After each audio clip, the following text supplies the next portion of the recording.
Varicosities here you can watch it out. Here also you can see the varicosities. Okay.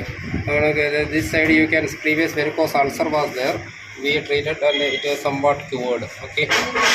Then his popliteal area. This area you can see that a bulge is there. Here area bulge is there. Then also we are taking blood from this area only because this area also we need to heal. So this area we can remove blood from this area with the Siraveda. If you are going through leech and all, only minimal blood is only going, so we can do Siraveda. Okay.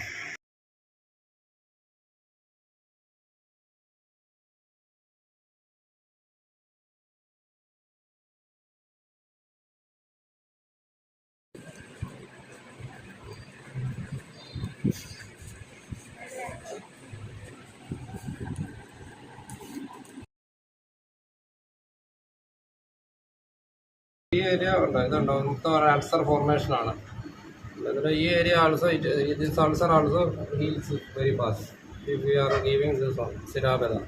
If you are doing Jaluka Vajarana means around only 30 ml or 40 ml of blood only remove. Okay, if you are doing Siraveda, more blood will be go.